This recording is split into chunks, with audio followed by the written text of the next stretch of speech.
The dinner was still warm, the fire in the hearth still breathed its last embers, but the Higgins family was gone, vanished. No footsteps on the dirt path, no slammed door echoing down the hollow. Just silence, dense, suffocating, a silence so thick that even the responding officer later admitted he couldn't bring himself to stay the night inside. You were never supposed to hear this. In fact, you were never supposed to know the Higgins family existed at all. Their names were erased from parish ledgers, struck from census rolls, swallowed whole by the same church that baptized them. And when the police filed their report, it was sealed, not solved. A mystery closed not because it was answered, but because it was never meant to be asked. October 17th, 1965. Lambden Hollow, Suffolk, England. A family of 4 sits down to eat.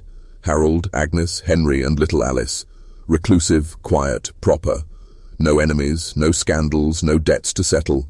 They bowed their heads before the lamb roast, steamed vegetables still fragrant on the table. And then, nothing. Their chairs still pulled out, their forks never lifted. A Bible torn at the last page, resting by the fire. A child's sock drifting in a sink filled with water. The clock frozen at 8:12. It is one of the most chilling missing person cases in Britain's history, and yet you've probably never heard of it. Because the Higgins disappearance wasn't reported as a tragedy.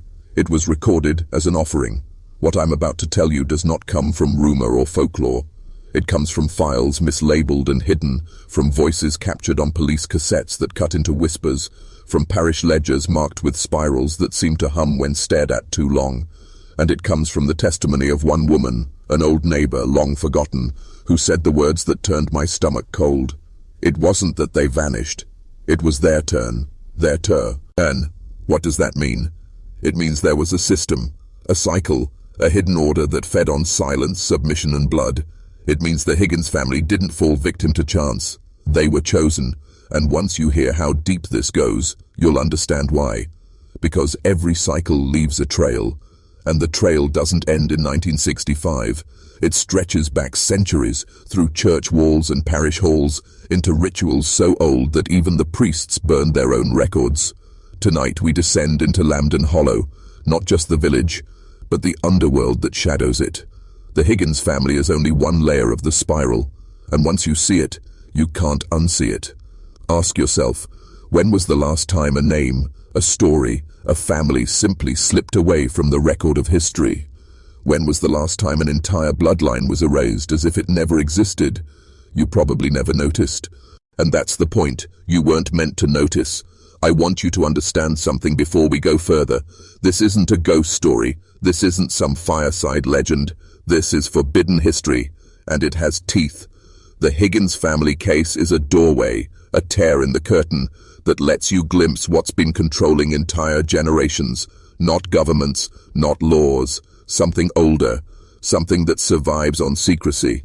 The kind of secrecy that demands silence, or else. The torn Bible in their living room.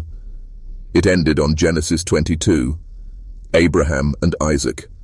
A father offering his son upon the altar, knife raised, only to be stopped by God's voice.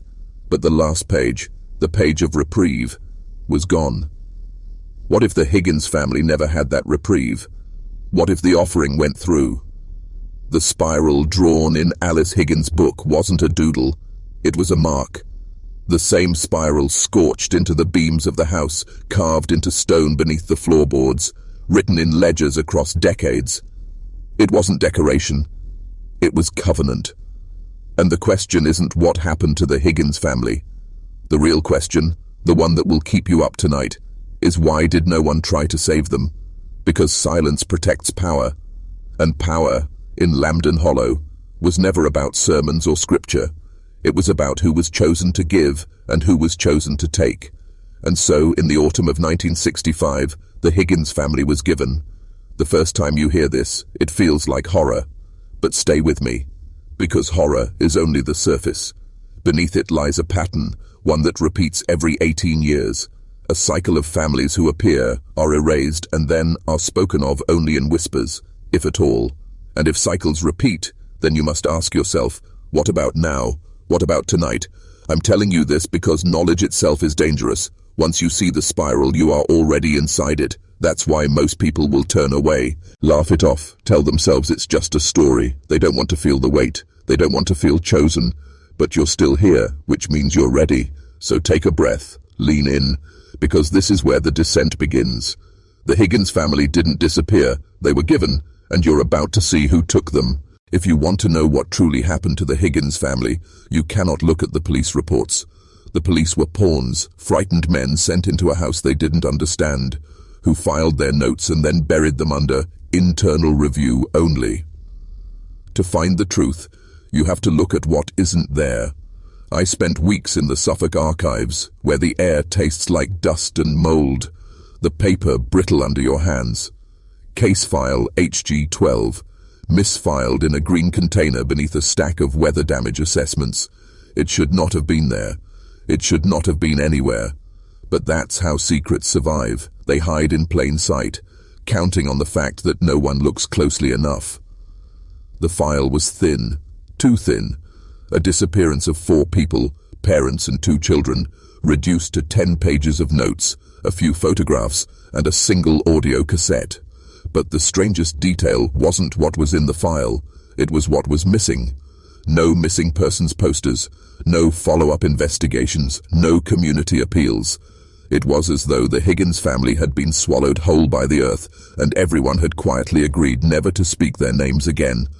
The cassette, dated October 17, 1965, recorded the responding officer, Sergeant Lane, speaking into his dictation device. His voice was steady at first, but you can hear it falter. House dead quiet, food untouched. Clock stopped at 8:12, windows locked except for the rear right. Closed it 3 times, wind pushing in, but no wind outside.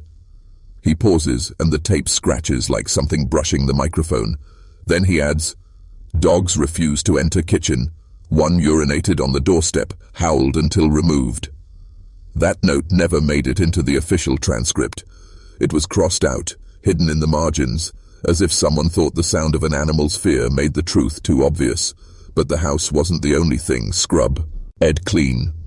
When I turned to the parish ledgers, the erasure was absolute.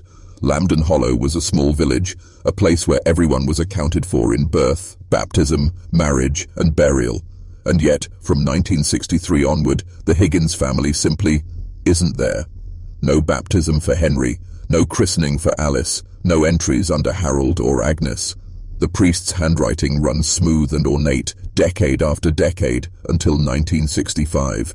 Then the ink stutters, the entries taper, and finally they stop. The last legible words, buried under scratches, are chilling. Offering approved, lambs not yet ripened. Do you see what that means? To the church, the Higgins family wasn't erased because they were forgotten. They were erased because they were given. Their erasure was proof of a contract, proof that Lambden Hollow had fulfilled its role in a cycle far older than any census. You have to understand something about erasure. It is the truest weapon of power. Violence wounds the body, silence devours the soul.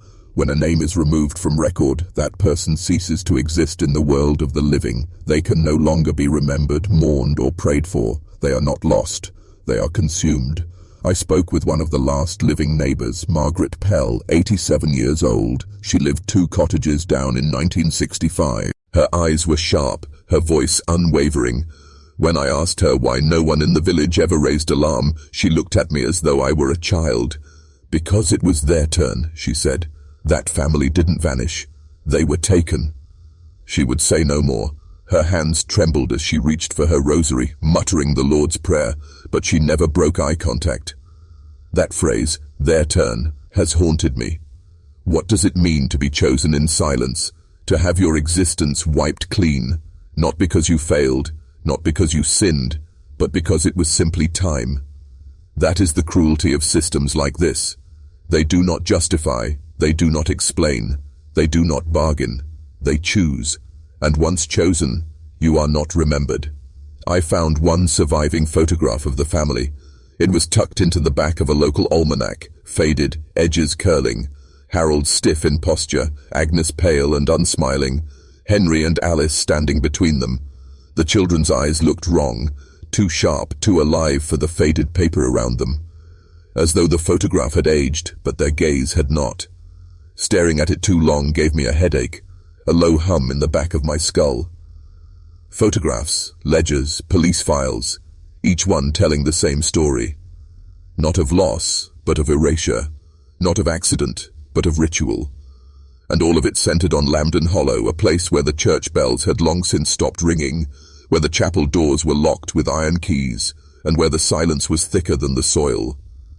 You need to ask yourself, what kind of institution has the power to erase an entire family from memory? Not governments. Governments stumble, fail, expose themselves.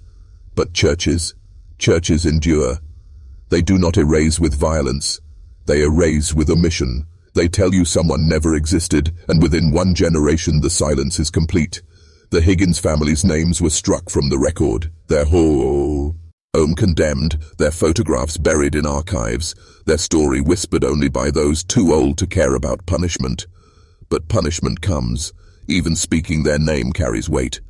When I tried to interview Father Kellaway, the parish priest at the time, now 94 and fading, he froze at the mention of Higgins. His body stiffened, his eyes empty, until he whispered, "Don't knock twice. Don't knock at all." He hasn't spoken since. There's a lesson buried in this silence. If you are listening now, you are not just hearing a story. You are stepping into a current of forbidden knowledge. The Higgins family is not a mystery. They are a marker, a sacrifice in a cycle that stretches across decades. And once you understand the cycle, you begin to see it everywhere. Names missing, records sealed, families remembered in whispers and then not at all. This is what they don't want you to know. The greatest power in history has never been in war or conquest. It has been in silence. Silence erases the inconvenient. Silence purifies the offering. Silence feeds the cycle. And in 1965, silence swallowed the Higgins family whole. When I first stepped into St. Rook's Chapel, I understood why the caretaker refused to enter. The air inside was wrong. Wet, heavy, metallic, like the taste of pennies pressed against your tongue. The walls, once whitewashed, were streaked with rot. The saints in the stained glass had no faces anymore, just blank smears of color staring down in judgment. But the silence was the loudest thing. It wasn't absence. It was presence. The kind of silence that doesn't wait for you to speak, but watches to see if you will dare. The altar was draped in velvet, mottled and damp, still clinging to a memory of color. Beneath it, the parish drawers, brass-handled, engraved with decades, 1930, 1940, 1950. Each pulled open with a groan, each lined with crisp handwriting. Baptisms, marriages, burials, neat, ordered, eternal, until 1965. That year, the entries splinter. The careful script devolves into hurried scratches, like a hand trying to write faster than it should, faster than it dared. One entry froze my blood. July 9th, 1965. Offering approved, lambs not yet ripened. Next to it, a crude spiral, drawn in red ink that bled through 3 pages. Do you understand? These weren't accidents. These weren't tragedies. They were transactions, approved, scheduled, recorded in the same calm tone used for a christening or a marriage, and then hidden. But hidden things leave residue. Behind one drawer, tucked into a false panel, I found parchment sealed with dark wax, stamped with a thorn-wreathed spiral. The seal had cracked, but the warning inside had not. A letter from the Diocese of Bury St. Edmunds, written in deliberate, almost judicial language. Under no circumstances are the names of the sealed families to be spoken aloud or transcribed. Violations of this edict will result in reassignment and erasure. The preservation of order depends on silence. The sealed families, that was the ambulance. E-phrase. Not missing families, not lost families. Sealed. As though bound, closed, locked away not just from the village but from memory itself. And the Higgins weren't the first. The earliest entry I found dated back to 1893. Every 18 years, 2 sets of initials appeared. HH, male, AH, female. Always children, always around Lammas or All Hallows, always followed by that spiral.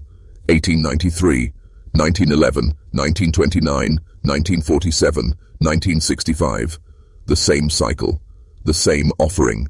The Higgins weren't chosen by chance. They were chosen by pattern. The spiral itself deserves attention. Most people see it as a symbol of eternity, of cycles in nature. But the spiral in Lambden Hollow wasn't smooth, wasn't artistic. It was jagged, irregular, as though carved by someone copying from memory. It was burned into the beams of the Higgins house, etched into stone under their floorboards, and drawn into parish records by shaking hands. I traced one in my notebook, and as I did I felt something unsettling. The longer I stared at its rings, the more it seemed to move, not in the ink, but in my mind. The spiral isn't just a mark, it's a psychological weapon. It doesn't just represent a cycle, it pulls you into it. It demands your eyes, your attention, your surrender. That's why Alice Higgins drew it in her book, not because she was playing, because she was marked. When I showed the ledger to Grace Ellingham, a retired nurse who lived in Lambden Hollow her entire life, her reaction was immediate. She pushed it back toward me, shaking her head, her eyes sharp as glass. "I remember one of them," she said. "Alice. Full moon that night. Barefoot in the churchyard. Blood down her legs, but smiling like she was blessed." Grace's words weren't confusion. They were confession. She had seen it, and she had said nothing. This is how systems of control work. Not through force, not through law, through complicity, through silence. An entire village knew. They knew there were families chosen. They knew the spiral returned every 18 years, and still they sat in pews, sang hymns, and kept their mouths shut. Because silence feeds the cycle, and now we reach the heart of it. What does it mean to be sealed? It means your life, your memory, your existence itself is surrendered, not to God, not to community, but to a covenant older than the church that pretends to keep it. The Higgins family wasn't remembered because remembrance breaks the seal. That is the cruel genius of the system. You cannot pray for the lost, because the moment you do, you break the silence. And the silence is the covenant. Look closely and you will see this everywhere. Erased families, children who vanish without record, names removed from census rolls, school registers, baptismal books. We are told they never existed, but their absence is proof of their presence. The seal is the silence. You've heard of history written by the victors, but there is a darker truth. History is also written by the erasers, those who decide which names never existed, which lives were never lived. And when you control memory, you control everything. The Higgins family is a lesson. They remind us that power doesn't just demand obedience, it demands sacrifice. And the sacrifice is always the same. The lamb, the innocent, the ones who cannot fight back. The spiral is carved into their names, and the rest of us are told not to notice. But you noticed. You are listening now, which means you've already stepped across the threshold. So let me ask you, what would you do if you found your own family's name missing from every record? If your father's baptismal certificate, your mother's school records, your own birth entry were gone, would you think it an error, a bureaucratic oversight? Or would you feel it, the cold spiral tightening around you, whispering that it's your turn? This is why the Higgins case matters, not because it is unique, but because it is proof. Proof that silence itself is a weapon, proof that rituals still walk beneath the skin of institutions, proof that the cycle never ended. The Higgins family didn't disappear, they were sealed, and once sealed you cannot speak their names without risking the same fate. And yet, here we are, speaking them aloud. 58 years after the Higgins family vanished, the silence broke, not with a confession, not with a discovery, with a knock. It was January 12, 2023. A sleet storm had turned Lambden Hollow into a glass grave. Branches bowed and snapped under the weight of ice, telephone wires hummed like dying bees. That night at 2:17 a.m. the caretaker of St. Rook's Chapel swore he heard it, 3 knocks against the heavy wooden door. Not frantic, not desperate. Measured, ritual. When he opened it, a woman stood there, barefoot, hair plastered to her face with sleet. Her dress, if you could call it that, was nothing more than rags stitched together with twine. And in her arms, she clutched a Bible, its cover swollen with water damage. "My name is Alice Higgins," she said. Think about that. Alice Higgins, the little girl sealed in 1965, the one whose sock was found in the sink, the one who was never buried, never remembered, the one whose name wasn't supposed to be spoken. But names have power, and when she spoke hers aloud, the entire village felt it. The caretaker later said his ears rang, as though the church bells had tolled without moving. Alice was taken into care at the Suffolk Mental Health Trust. Officials didn't know what to call her. Jane Doe, a fraud, a vagrant. DNA testing was attempted but failed. Her samples degraded, inconclusive, contaminated, according to the report. But every official who met her said the same thing. She knew things. Details no outsider could know. The pattern of rot on the Higgins dining table, the way her father folded his napkin 3 times before every meal, the hymn her mother sang while scrubbing the floor, memories only Alice Higgins could have. But there was something wrong, something everyone noticed but no one admitted. She hadn't aged, at least not normally. She should have been in her 60s. Instead, she looked barely 30. Skin taut, hair thick, eyes bright. Bright, but wrong. Too bright, as though lit from behind, and she would not stop drawing. Spiral after spiral after spiral. On napkins, on walls, on her own skin. When asked why, she smiled with cracked lips and said, "So you don't forget again." Do you feel the fracture here? The cycle had always taken, sealed, erased. But in 2023, it gave back, or at least pretended to. And what it gave back was not a girl. It was a message. Alice's interviews with doctors were taped. I've heard some of them. Most are mundane, disjointed. But one chilled me so deeply I couldn't sleep for days. A doctor asked, "Where have you been all this time?" Alice tilted her head, almost like a child. "Down in the hollow," she whispered, "where the songs don't end." "What songs?" the doctor pressed. Alice leaned forward, eyes wide. "The ones that call the lambs. You hear them too, don't you? They hum in your teeth when you lie down." She wasn't lying. People in Lambton Hollow had whispered about that hum for years. A low vibration in the ground, especially in autumn when the fog thickened. Farmers said it was the river under the soil. Old women said it was the devil's breath. But Alice spoke of it like a lullaby, a hymn you couldn't block out. And then she said the most disturbing thing of all. "It's still your turn. Don't you see? They only sent me back to remind you." What does that mean? To remind us. It means the covenant wasn't broken. It means the spiral wasn't finished. It means Alice wasn't returned as a mercy. She was returned as a warning. There's another layer here you need to understand. In ritual systems, returns are never accidental. Myths across cultures speak of the returned child. Sometimes they come back whole, sometimes twisted, sometimes carrying the scent of the other side. But always they are marked. The Celts called them changelings. The Greeks called them the twice-born. In Lambton Hollow, they were called the Hollowed. And Alice Higgins fit that pattern perfectly. Neighbors reported seeing her standing in their gardens at night, silent, watching, not moving until noticed. One man swore she stood outside his bedroom window for 3 hours in the snow, bare feet blue, yet never shivering. When the police questioned her, she denied it, but smiled as though she knew something they didn't. By spring, Alice was gone again. Discharged, they claimed, though no record exists. Some say she walked back into the woods. Others say the church took her.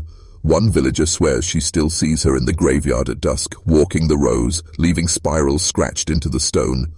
But her reappearance, brief, haunting, did something irreversible. It cracked the seal. The silence around the Higgins case was broken, and once broken, stories began to surface. Whispers of other families, other returns. Children who knocked on doors decades later, changed, always barefoot, always humming, always carrying spirals. Alice's return wasn't the end of the covenant. It was the reminder that the covenant still holds, that it is generational, that erasure isn't permanent, it's cyclical, that sometimes the lamb walks back out of the woods, not to escape, but to deliver the message, "You're next." So now we have to ask, if the cycle runs every 18 years, what happens when it aligns again? 1965, 1983, 2001, 2019. The next turning is due in 2037. But Alice's return in 2023 suggests the spiral is tightening, the intervals are collapsing, the cycle isn't patient anymore. It's hungry. The Higgins disappearance was supposed to be erased. The covenant demanded silence, but silence cracked. And when silence cracks, the hum becomes louder. So remember this. Sometimes the vanished return, but they don't come back for themselves. They come back for you. If the Higgins case was an isolated tragedy, it would be easier to explain. Families vanish all the time. Wars, fires, murders, accidents. But Lambden Hollow was different. Because here, silence wasn't just the absence of sound. It was currency. It was survival. To understand why no one searched for the Higgins family, why no one demanded justice when their table was left full, you have to understand the hum. Villagers of Lambden Hollow never spoke of it directly. To do so was to invite it. But in private, when the fog hung low and ale had loosened their tongues, they admitted it. The earth itself thrummed, a low vibration like a swarm of bees in the marrow of your bones. Sometimes it came at night, sometimes in broad daylight, and always it carried a rhythm. 3 beats, pause, 3 beats, pause. The same rhythm as the knocks Alice carried back with her. You think you'd be able to ignore a sound like that, but you can't, because it isn't in your ears, it's in your body. A resonance you can't shake, one that settles in the chest and whispers, wait, obey, keep still. That was the first mechanism of control in Lambden Hollow, the hum. It made the villagers compliant. It lulled them into passivity, into waiting instead of resisting, and over time they came to believe that their silence was not cowardice, but protection. The second mechanism was tradition. Lambden Hollow had its own calendar, its own feast days. Every harvest, the church bells tolled for 3 hours straight, though no priest could explain why. Villagers left bowls of milk at their thresholds in late October, though they called it a blessing rather than what it was, an offering. They buried bread crusts at crossroads, never questioning why.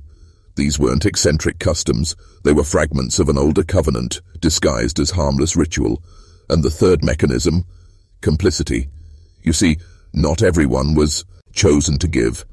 Some were chosen to take. Families whose children vanished were whispered about with pity, yes, but also envy. Because in Lambden Hollow, to lose was also to pay. And once you had paid, you were safe. At least for a generation. The Higgins family hadn't been chosen at random. They were quiet, devout, ordinary, but they hadn't yet paid. And in Lambden Hollow, debt was never forgiven. It was collected, always. That's why when Alice Higgins returned, the village didn't greet her as a miracle. They greeted her as a threat. Her presence cracked the cycle of silence. She was a reminder that debts don't just vanish with the vanished, they linger. And when she spoke her name, she reopened the ledger. Villagers began reporting strange disturbances in their homes, scratches in the wood grain of their tables, spirals forming in frost on their windows, a steady dripping from taps no matter how tightly they were closed.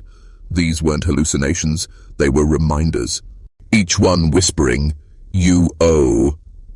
The hum grew louder too. Farmers swore their cattle lowed in rhythm with it. Children began rocking in their sleep, humming in 3-beat patterns. One girl, age 9, was found standing in the village square at midnight, arms raised, mouth open, but no sound came out. When they carried her home, she whispered only one phrase, "It's almost time." What was time in Lambden Hollow? Time wasn't counted in days or years. It was counted in turns. Every 18 years, the spiral pulled tight. A family disappeared, and then silence stretched until the next turn. The villagers lived not by clocks, but by covenants. And that is why no one helped the Higgins, because to help would be to interrupt the spiral, and to interrupt would be to invite it onto yourself. Let me put it plainly. Lambden Hollow was not a place of victims, it was a place of participants. Every silence, every averted gaze, every ritual offering of bread or milk was a signature on the covenant. They didn't stop the Higgins family from vanishing because deep down they believed it was necessary. That's the hardest truth to swallow, not that monsters exist, but that whole communities can feed them. Now, think about the psychology of that.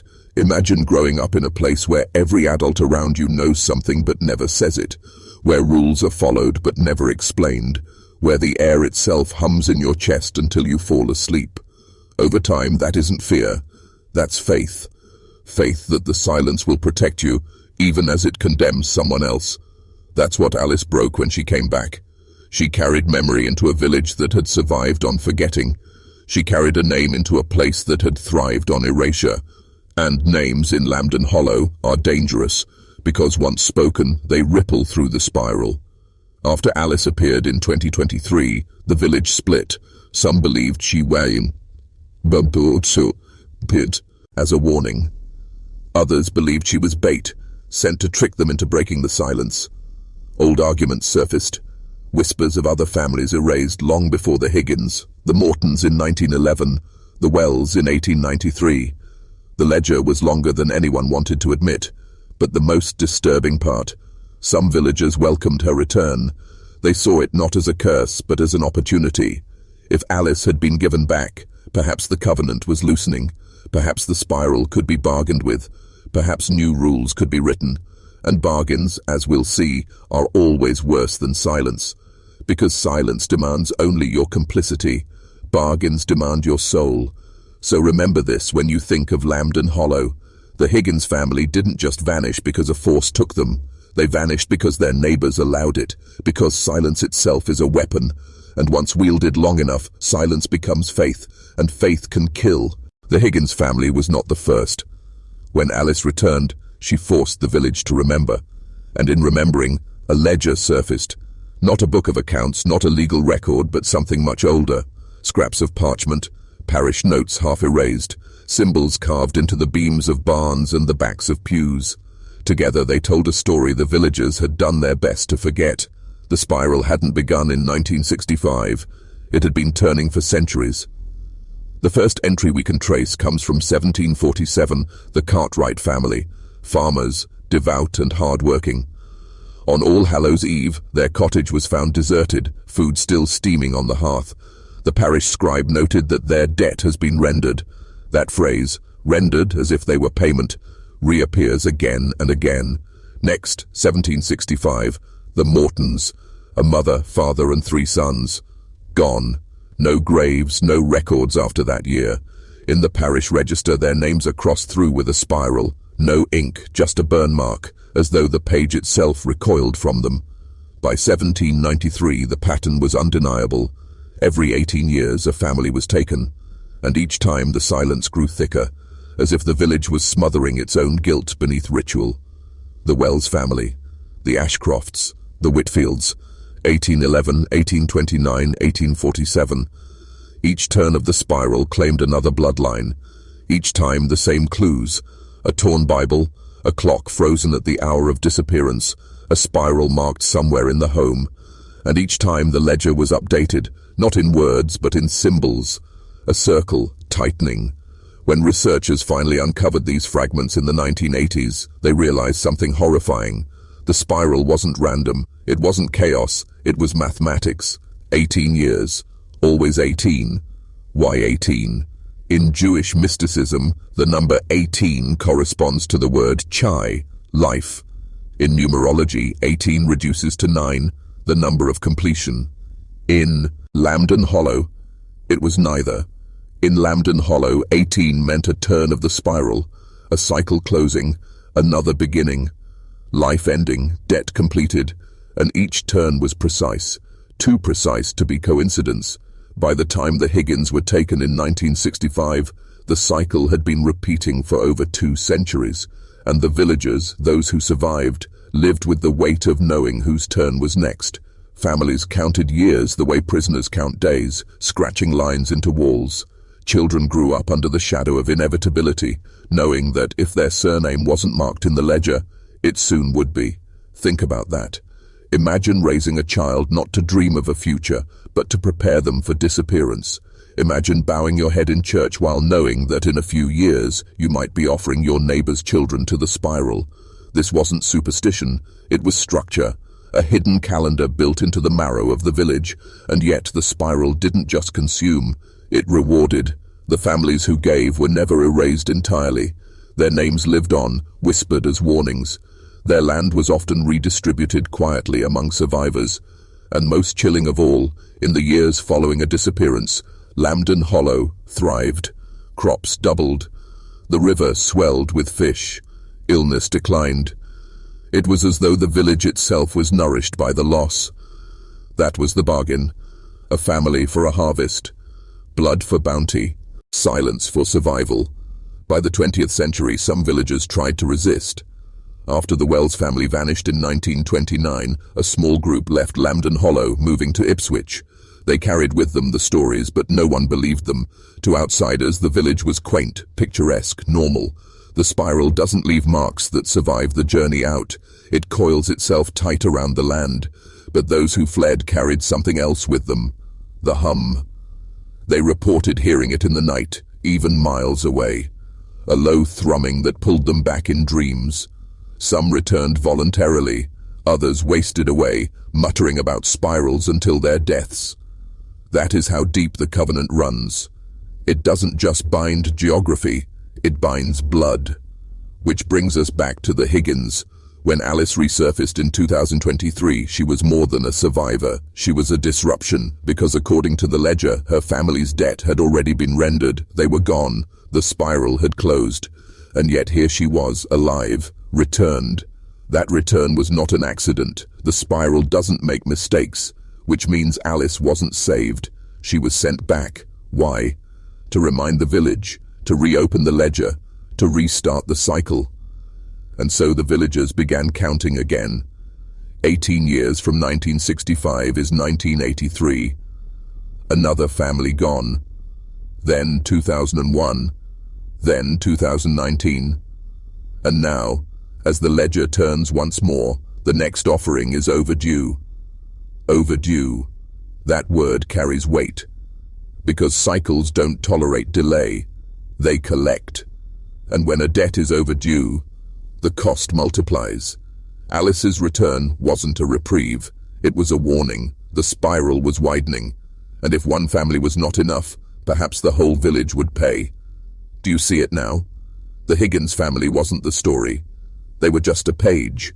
The real story is the ledger, a living document written not in ink, but in silence, blood, and spirals. And if the spiral has reached across 3 CEs, centuries, across generations, across names and graves, what makes you think it ends in Lambden Hollow? Because here's the truth. Patterns this old don't stay contained. They spread, they replicate. And once Alice spoke her name again, the spiral began to hum beyond the hollow. Into Suffolk, into England, into you, listening now. You've heard the rhythm.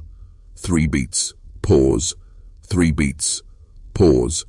It isn't just Lambden Hollow's curse, it's a signal, a call. And now that you've heard it, you're already inside the ledger. The only question left is whose turn is next. Alice Higgins should not exist. That is the first thing you must understand. The ledger is absolute. Families taken are never seen again. That has been the covenant for nearly 3 centuries. And yet, in the spring of 2023, a woman with hollow eyes and a name that should have been erased walked barefoot into Lambden Hollow and said, "My name is Alice Higgins. I have come home." The police report states she was found wandering the edge of the forest, her clothes in tatters, her body malnourished but alive. She spoke in whispers at first, but the name was clear. Alice Higgins, daughter of Harold and Agnes, sister of Henry, born 1958, vanished 1965. She should have been 65 years old. Instead, she appeared no older than 20. Time had not touched her, and with her return came writings, diaries, fragments of notes scrawled on whatever surfaces she could find, torn cloth, scraps of bark, even her own skin. The police collected them, confused, disturbed. They read like the ramblings of a madwoman. But when placed side by side, the fragments formed a map, not of a place you can walk, but of a spiral. One note read, "They took me below, not down as in the earth, but down as in a way. I was in the roots of something that was not a tree." Another, "There was no sun, but there was light. The walls breathed, they hummed, they opened when I closed my eyes. And most chilling of all, we were not the first, we are not the last. I saw them, rows of families standing still, eyes white, waiting. The spiral feeds, the spiral feeds." Alice's handwriting changed across the fragments, sometimes neat and childlike, sometimes jagged, written as though her hand were guided by something else. In one, the letters loop into a spiral themselves, tightening until the words collapse into a single blackened circle. She spoke too, though rarely. Interview tapes recorded by Suffolk Police. It captured her voice, trembling, whispering, as if speaking too loud might draw attention. In one recording she says, "They gave me back because the debt was not enough. They want more. They always want more. Who are they?" The villagers assumed she meant the parish, the covenant, the faceless hunger that demanded offerings, but others began to suspect something worse, that Alice had seen the collectors, the ones who stood behind the covenant, the ones who received the offering once it was given. In her fragments, Alice describes them without ever naming them. She calls them the Watchers. She writes that they stand at the edge of the spiral, faceless, patient. She says they do not speak, but their silence presses thoughts into her skull. She says they have been waiting since before the village, before the ledger, before Lambden Hollow even had a name. The most disturbing fragment reads, "I looked into the spiral and saw myself, but not me. 100 of me, 1,000, each turning, each taken. We are the offering and the offerer. We are the debt and the collector. There is no out." Police dismissed this as trauma-induced psychosis, but villagers who heard the recordings knew better, because the phrasing echoed the parish's most secret phrase, whispered only at midnight services. "We are within the spiral, and the spiral is within us." How could Alice, a 7-year-old girl taken in 1965, know the words of a ritual buried for centuries? Unless she hadn't just survived the spiral, unless she had been shown it, taught it, marked by it. And so the question is not, how did Alice return? The question is, why was she returned? Alice herself gives the answer in one chilling line, "I am not free, I am the reminder." The reminder.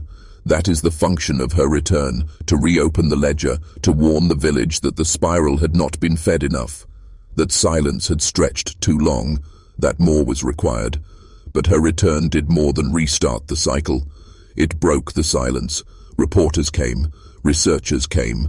Outsiders began to write about the Higgins case, about Lambden Hollow, about the spiral. What had lived in whispers now spilled into public record, and that is the danger. Because the spiral is not a secret meant to be shared. It spreads, it thrives in silence, but it grows in attention. The more who know, the wider it coils. Which means that Alice's return wasn't just a message for Lambden Hollow. It was a message for all of us. Think back to her words. "I saw rows of families standing still, eyes white, waiting." She wasn't describing Lambden Hollow alone. She was describing the world, every village, every city, every family line, waiting their turn. The Higgins case is not an anomaly, it is a pattern. And if Alice is the reminder, then her presence see here now, means the spiral is ready to turn again. 18 years, 18 more families. The ledger is never closed. So what does Alice's return mean for you? It means that the cycle has widened. It means that no family is too far, no bloodline too hidden.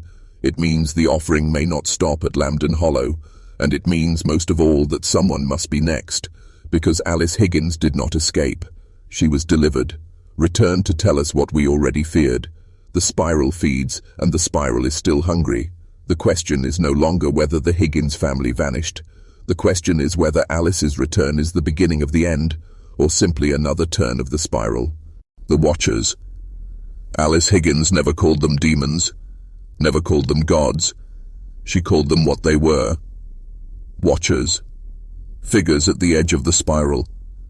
Present, but not participating. Patient, but never still. In her fragments she described them as taller than men, but thin as shadows. She wrote that their faces were blank, no eyes, no mouths, but somehow their silence pressed into her skull until her thoughts were no longer her own. She said their arms were too long, their fingers curling like roots, always reaching but never touching, and when they moved, they didn't walk. They swayed, they leaned, they shifted like pendulums in perfect rhythm with the hum. Police who studied her notes dismissed them as hallucinations, trauma-born monsters. But here's the unsettling part. Villagers who had never seen Alice's fragments nodded when they heard the descriptions, because those shapes had been whispered about for generations, not in public, never in daylight, but in hushed warnings. Mothers telling children not to wander too close to the woods at dusk, lest the root men take notice. Farmers refusing to plough fields at the edge of the hollow where the shadows stand too straight. They never called them watchers, but they knew them, and knowing was enough to stay silent. The watchers are older than Lambden Hollow, older than the parish, older than the ledger. Their presence is the reason for the covenant. The spiral is not just a pattern, it is an offering, and offerings require recipients. Think about it. Families vanish, but where do they go? Not into the ground, not into thin air. Alice said she saw them, rows of families, eyes white, standing still, waiting. If true, then the watchers are not simply observers, they are collectors. They receive the offering. They maintain the balance, but balance requires hunger. Alice described the watchers as waiting at the rim of town. He spiraled, patient but starving. She said their silence was not emptiness but appetite, that every hum in the earth was their breathing, that when the village fell quiet, the watchers listened more closely, and that is why silence in Lambden Hollow was never just superstition, it was ritual. To break silence was to draw attention. To draw attention was to invite hunger. The villagers didn't worship the watchers, they bargained with them. The covenant was not born out of faith but necessity. Families offered in exchange for survival, one debt to cover many, one family gone, the rest spared, for a while. But here's where the horror deepens. Alice's writings suggest that the watchers don't merely take, they copy. One fragment reads, "They looked like my father, they looked like my mother, they looked like Henry, but their eyes were white, their mouths stitched shut. They moved the way the watchers moved, swaying, as if the family was becoming them." What if the offering isn't consumption? What if it's replication? What if every family taken doesn't die but becomes another watcher at the edge of the spiral, another faceless figure swaying in rhythm, waiting for the next turn? If that's true, then Lambden Hollow isn't feeding a hunger, it's building an army. And Alice Higgins, perhaps she was not spared but released as proof. Proof that the watchers don't just erase families, they absorb them, transform them. And one day, when the spiral tightens enough, the line between village and watcher, between giver and collector, will collapse entirely. The watchers aren't demons, they aren't gods, they are us, reflected, hollowed out, erased of voice and self until only silence remains.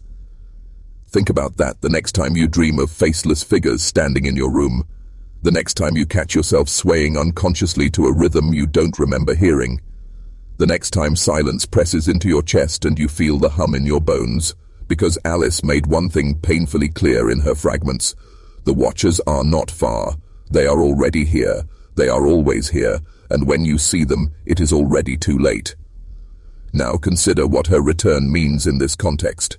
If the spiral widens every time a survivor speaks, then Alice Higgins wasn't a miracle. She was a vector. Her fragments were seeds.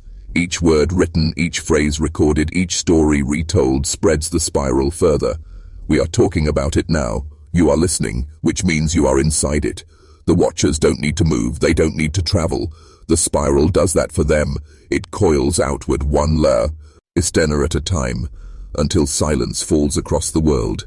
And perhaps that is why Alice's final diary entry ended not with words, but with a drawing.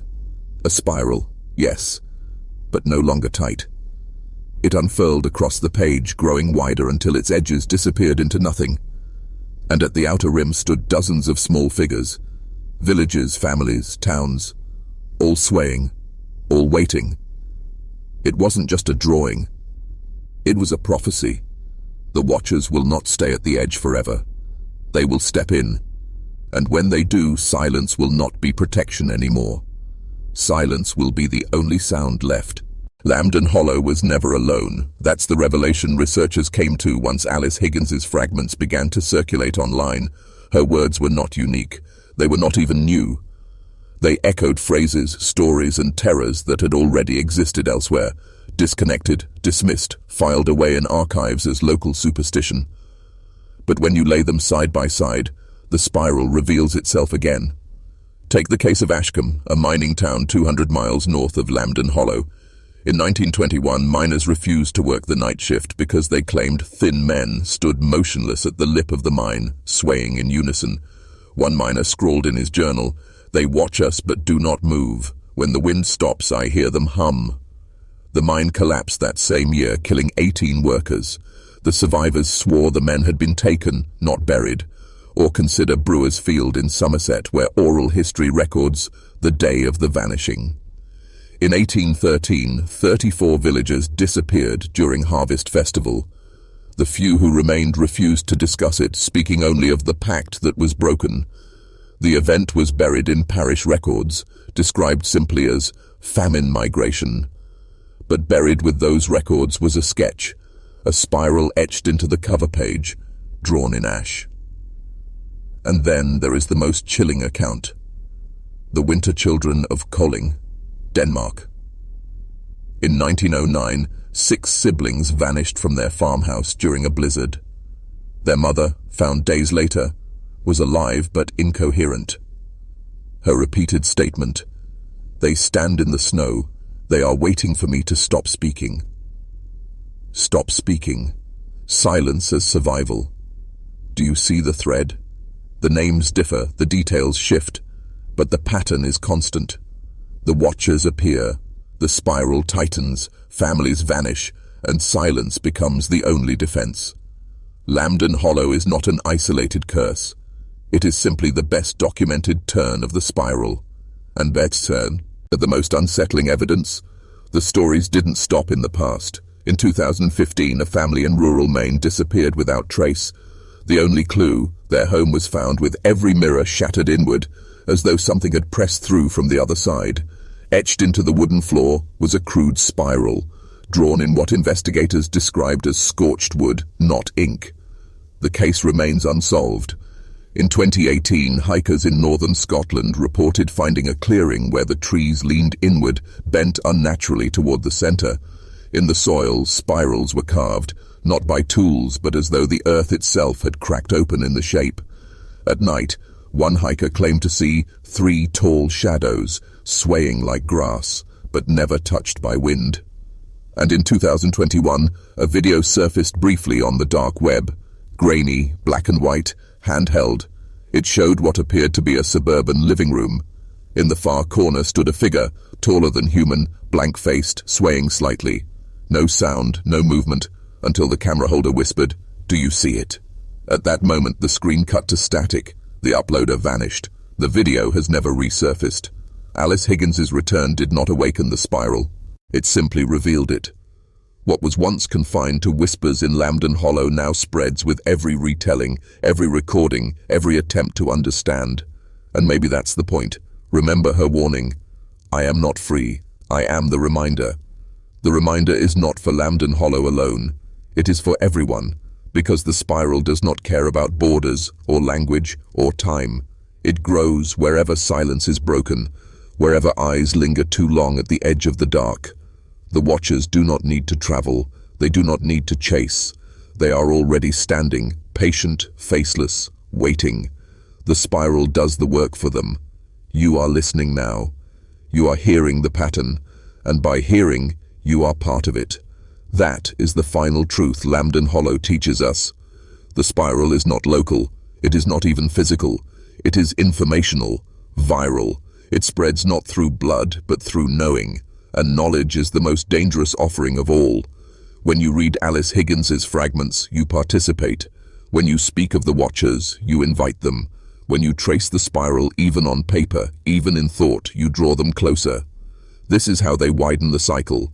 One family, one village, one town at a time, until the ledger is not a book in a church, but the entire world, until every line is marked, until silence is the only sound left.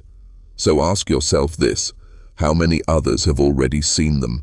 How many families have already vanished without record, their spiral erased, their silence mistaken for absence? And more importantly, what will happen when the spiral tightens one last time, and there is no one left to feed it? Because maybe that is the true ending, not apocalypse, not destruction, but silence. A world emptied, not of life, but of voices. A world where we all stand swaying, blank-faced, waiting, watchers ourselves. The spiral doesn't kill, the spiral consumes. And when it has consumed everything, it will not end. It will wait, patient, hungry, watching. This is where the spiral ends. Or maybe, where it begins again. We've walked through Lambden Hollow, through its families, its covenant, its silence. We've seen Alice Higgins return from the dark, carrying fragments that should never have been written. We've stared at the watchers, faceless and swaying, patient but hungry, and we've traced the spiral outward, beyond hollow, beyond parish, beyond time, until it begins to coil around you. But here is the part I haven't told you yet. Alice Higgins did not vanish into silence after her fragments. She left one last note. It was never published officially because it wasn't written in words. It was etched, carved into the floorboards of the house where she stayed, discovered only after she herself had disappeared for the second and final time. It was a spiral, yes, but not like the others. Not tight, not widening. It was incomplete, half-drawn, as though she had been interrupted mid-stroke, and beside it 3 words. They are here. Not coming, not waiting, not watching, here. Investigators dismissed it as a delusion, but others understood what it meant. The spiral is no longer at the edges. It is inside the walls, inside the homes, inside the minds of those who speak of it, read of it, listen to it. Inside you. Think about the pattern we've traced. Families erased, but not gone. Shadows swaying at the edge of the field. Silence not as superstition, but as survival. The watchers don't move through space. They move through attention, through memory, through telling. And here we are, telling it again. I can feel it even now, pressing in. The quiet between my words isn't empty anymore. It hums, it vibrates. Maybe you hear it too, just under the sound of my voice, the weight of silence waiting for me to stop speaking. Alice Higgins was never a victim. She was a carrier. Her fragments weren't warnings. They were seeds, and every time someone reads them, hears them, repeats them, another spiral begins. That is the true covenant. Not between the villagers and the watchers, between the watchers and us. One family for one family, one voice for one voice, one listener for one listener. And now you have listened, which means the spiral has already marked you. You may not see them yet, but you will, out of the corner of your eye, at the edge of the hallway, across the street in the dark. Tall, thin, swaying, silent. They will not move until you do. They will not speak until you stop. And when you stop, when silence falls, they will step closer, and closer, and closer, until you are one of them, a watcher, faceless, patient, silent. That is the end of Lambden Hollow. Not a place, not a story, a contagion, a spiral that grows wider with every telling, every listening, every word. And now, because you have listened, because you know the shape of it, because you feel the hum in your chest, you are inside it. The last turn of the spiral is not mine, it is yours. When the episode ends, when my voice stops, there will be silence. And in that silence, listen carefully. If you hear the hum, if you feel the sway, if you see the shadow, don't move, don't speak, don't breathe. Because once you do, it will know you. And when it knows you, it will not stop. Ever. The watchers are here, and they are waiting.